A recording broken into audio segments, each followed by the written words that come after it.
నుండి తీసుకున్నటువంటివి ఈ సూక్తులు.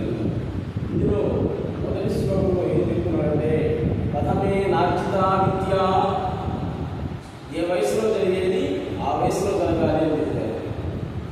దేని గురించి చెప్పింది? చదువు విషయంలో చెప్పారు అన్నమాట. అంటే 16వ సంవత్సరం వచ్చింది అంటే అయిపోయిందండి, వాడికి 10th క్లాస్ అయిపోవాలి. సార్ అక్కడ పవర్ బటన్ ఆన్ చేయండి సార్, పవర్ బటన్. 18వ సంవత్సరం 19 వచ్చేసరికి లేట్ అయిపోవాలి. తర్వాత 19, 20 వచ్చే వరకు డిగ్రీ అయిపోవాలన్నమాట.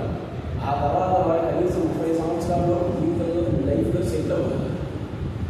30 సంవత్సరాల్లో కూడా వాడికి ఏం చదువు కాకుండా ఇంకా వాడి ఇంటర్మీడియట్లో ఉన్నట్లయితే ఇంకా వాడి జీవితంలో రాదు.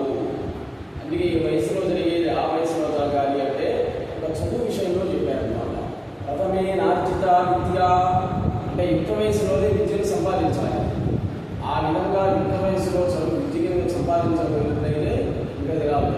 ద్వితీయే నార్జితం ధనం, అలా చదువుకున్న తర్వాత నువ్వు చదివినటువంటి చదువు వల్ల ఎంతమంది ఉపయోగం ఉండాలి. ఇంకెళ్ళి చదవడం మనమే స్వామి వివేకానంద, రామకృష్ణ పరమహంస, శారదా మాత్రం కాదుగా. మనం ఆఫ్టర్ ఆల్ మనుషులు. మనం బతికేది దేనికంటే జీవనం కోసం, అంతే కదా. బతకట దేనికి అంటే జీవనం కోసం, చదువుకునే దేనికి అంటే డబ్బుల కోసం. అంతే, డబ్బులు సంపాదించుకోవడానికి చదువుకుంటున్నాం. పూర్వకాలం లేదన్నమాట. సాహిత్యాయాలు ఉంటాయి. చదువు అనేది దేనికి అంటే అప్పుడు జ్ఞానం కోసం, మోక్షం కోసం, దైవ దర్శనం కోసం. ఆ కాలం పోయిందన్నమాట. కలియుగం. నువ్వు చదువుకునేది దేనికి అంటే నీ అమ్మా నాన్న వాళ్ళని గౌరవించుకోవడానికి, డబ్బులు సంపాదించుకోవడానికి. కాబట్టి ప్రథమే నార్జిత విద్య, యుక్త వయసులోనే చదువులు సంపాదించుకోవాలి. అంటే చదువుకునే వయసులోనే చదువు రావాలన్నమాట. ఇంకా లేకపోతే తర్వాత రాదు. చదువు అంతా అయిపోయిన తర్వాత నువ్వు చదివిన చదువు వల్ల ఎంతో ఉపయోగం ఉండాలి. డబ్బులు ఎంతో కొంత జీవితం ఉండాలి. ఏ స్కూల్లోనో, కాలేజీలోనో, ఏ ఫ్యాక్టరీలోనో ఎక్కడో చూడాలి. పనిచేసి డబ్బులు సంపాదించుకోవాలి. ఆ టైం దాటిపోయినందుకు నువ్వు డబ్బులు సంపాదించాలి. ఏజ్ అయిపోయిన తర్వాత కళ్ళు కనపడవు, చెవులు వినపడవు, కళ్ళన్నీ కూడా ఊడిపోతుంటాయి. ఇంటి వాడు చెప్పేది వినపడదు, నువ్వు చెప్పేది వాడికి వినపడదు. ఇంకా ఆ వయసులో డబ్బులు సంపాదించగలవా? చదువుకోలేవు, కళ్ళు పనిచేయవు, చెప్పలేవు, నోరు పనిచేయవు, సంపాదించలేవు. కాబట్టి ప్రథమే నార్జిత విద్య, చదువుకునేటువంటి వయసులోనే చదువుకోవాలి. చదువుకునే వయసులో ఈరోజు పిల్లలందరూ ఏం చేస్తున్నారు? ఆ ఫోన్ మీద పడి, వాటి మీద పడి, వీటి మీద పడి చెడు స్నేహాలను చేసి జీవితాన్ని నాశనం చేసుకుంటారు అన్నమాట. చదువు మొత్తం పోయి ఈలో వాడి ఏజ్ పెరిగిపోయింది, 30-40 ఏళ్ళు. అప్పుడు చదువు రావాలంటే అలా. ద్వితీయే నార్జితం ధనం, చదువు అయిపోయిన తర్వాత నువ్వు ఎంతప్పటికీ ఏం ఆడవచ్చు, డబ్బులు ఎలా సంపాదించాలి అనేది ఆలోచించుకోవాలి.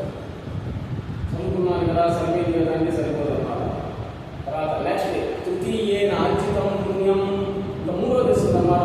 మానవుడికి తృతీయ దశలో 3వ దశలో పుణ్య కార్యక్రమాలను సాధించాలి అని చెప్పారు.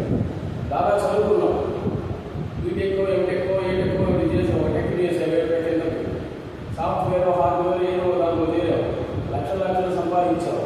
నీ పరిస్థితి బాగుంటుంది, మన కోటీశ్వరుడు అయ్యావు. కాబట్టి నువ్వేం చేయాలి? నువ్వు చదువుకున్నావు, డబ్బు సంపాదించావు కదా. ఇప్పుడు నువ్వేం చేయాలి అంటే పుణ్య కార్యక్రమాలు చేయాలని చెప్పాడు అన్నమాట. అది పుణ్య కార్యక్రమాలు చేయడం అంటే పేదవాళ్ళైనటువంటి విద్యార్థులకి వాళ్ళ ఫీజులు పెట్టి వాళ్ళని చదివించడం. జ్ఞానం నుండి కూడా బాగా చదువుకునేటువంటి వాడు, ఆర్థిక స్థోమతలైనటువంటి పిల్లలు, అటువంటి వాళ్ళని చదివించాలన్నమాట. పుణ్య కార్యక్రమాలు శ్రీశైలం, తిరుపతి క్షేత్రాలకి వాటి యొక్క గొప్పతనాన్ని తెలుసుకొని నీకు వచ్చి మిగిలినటువంటి వాళ్ళకి వాటి గురించి చెప్పాలి. కాబట్టి ఈ 3 దశలు ముఖ్యమైనటువంటి మానవుడికి. బాల్య, యవ్వన, కౌమార. తర్వాత వృద్ధాప్యం వచ్చిందనుకోండి, 50 ఏళ్ళు దాటితే చాలు, నువ్వేం చేయలేమన్నమాట. ఇక్కడ పరిస్థితులలో తినేది కాలుష్యం, వాతావరణ కాలుష్యం, జల కాలుష్యం, మొత్తం కాలుష్యంతో ఉందన్నమాట. టోటల్గా మనిషే కలుషితమైపోయారు. కాబట్టి అందుకే ప్రయోజనములు దిశగా నా మందోపి ప్రవర్తనే అని చెప్పారు. సంస్కృతంలో అన్నీ ఉన్నాయి, సంస్కృతిలో లేని విషయం ఉంది లేదన్నమాట. ప్రయోజనములు దిశగా నా మందోపి ప్రవర్తనే, ప్రయోజనం లేకుండా కూడా ఎవరు ఏది చేయకూడదు అని చెప్పాడు కవి. ఉపయోగపడాలిగా. అంత దూరం నుండి వచ్చారు మీరు, అంత దూరం నుండి వచ్చారు, ఇప్పుడు కాలేజీ కోసం ముందు వచ్చారు. దేనికోసం వచ్చావు? ఏదో ఉపయోగం కోసం వచ్చావు. ఇంకా ఉపయోగం లేనప్పుడు ఎందుకు రావు ఛార్జీలు పెట్టుకొని ఆకలి రావాలి అలాగే చదువుకుంటున్నాం. ఏదో ఉపయోగం కోసం చదువుకుంటున్నాం. ఉద్యోగాలు, జీతాలు, డబ్బులు అంటే జ్ఞానం అనేది తర్వాత, ముందు మార్పులు అన్నమాట. మార్పులు వచ్చిన తర్వాత నీకు ఉద్యోగాలు వస్తాయి కాబట్టి అప్పుడు జ్ఞానాన్ని నాగరికత సంపాదించాలి.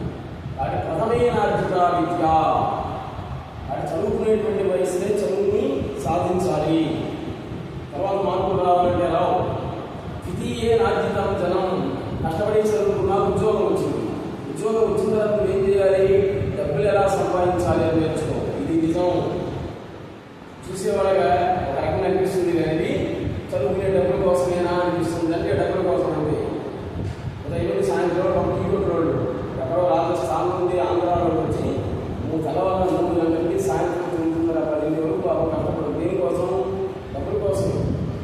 వ్యవసాయదారుడు వర్షమైనా ఎండన్నా వానక పొలం గురించి కూడా పోషిస్తుంది భార్య. దేనికోసం? డబ్బుల కోసం. ఉదయం నుండి సాయంత్రం వరకు పాపం వీళ్ళు చదువుకొని కాలేజీలో స్కూల్స్లో చదువుకుంటారు.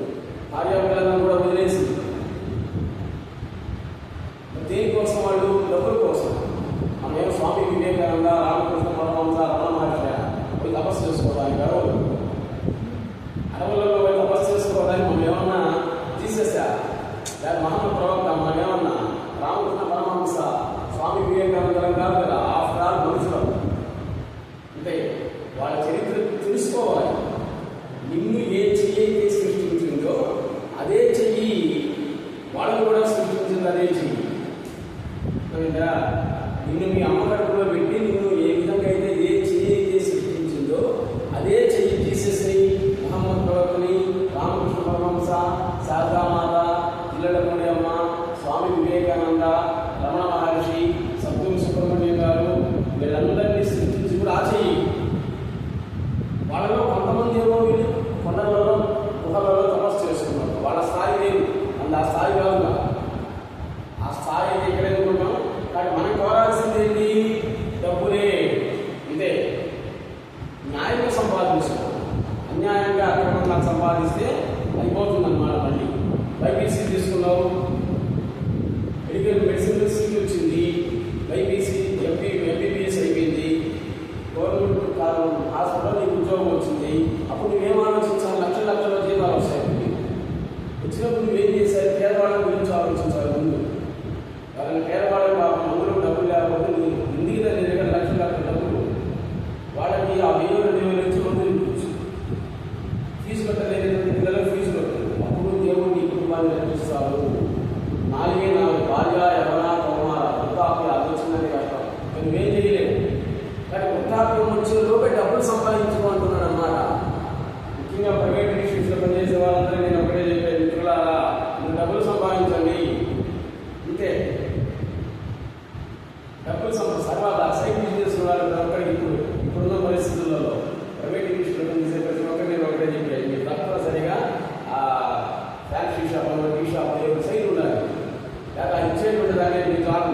తర్వాత వృద్ధాప్యం వచ్చిన తర్వాత వాడుతుందండి నువ్వు పని చేస్తావన్నా కానీ నీ పని అయిపోయింది పోవాలన్నమాట. అప్పుడు నీ పరిస్థితి ఏంటి చెప్పు? నీ పరిస్థితి ఏంటి? ఉన్నంతవరకు నీ ఏదంతా వాడుకున్నాడు అంతేగా. నీకు ఇచ్చిందేమో ₹1,00,000 ₹2,000. నువ్వేం చేస్తావు? ఆ వయసులో తెలియదు. డబ్బులు సంపాదించుకోవాలని ఆ వయసులో తెలియదు. ఏదో పొద్దులో చుట్టూలో ఇస్తున్నారు నీకు, వాటికి నీ ఖర్చులకు వస్తూనే సరిపోతుంది. తీరా నీకు 60-70 ఏళ్ళు వచ్చాయి అవునా? అప్పుడు నువ్వు చేర్చుకున్న మొక్కలు వాడే ఏమంటాడు తెలుసా? సార్ నా స్థాయిలో నువ్వు ఏం చేస్తావు? నీకు 70 ఏళ్ళు వచ్చాయి, ఇదేం చదవకపోమంటాడు అన్నమాట. నిజమా కాదా? కాబట్టి ప్రతి ఒక్కడు కూడా ధనం ధనం ధనం అని తన పిశాచిగా తయారవ్వకూడదు. మళ్ళీ బాగా చదువుకో, మార్కులు సంపాదించు, ఉద్యోగాలు సంపాదించు, డబ్బులు సంపాదించు. తర్వాత అది అంతైనా అందుకే తృప్తి ముక్తి అని చెప్పి తిరగడం కూడా అమ్మవారు. నీకున్న దాన్ని తృప్తిగా తిని మిగిలిన దాన్ని తిరిగి ప్రేమలో పెట్టుకో, ఆదరంగా పెట్టుకొని చెప్పింది అనమాట. కాబట్టి డబ్బులు సంపాదించే డబ్బులు న్యాయ మార్గంగా ధర్మ మార్గంలో ధనం సంపాదించాలి. ఇప్పుడు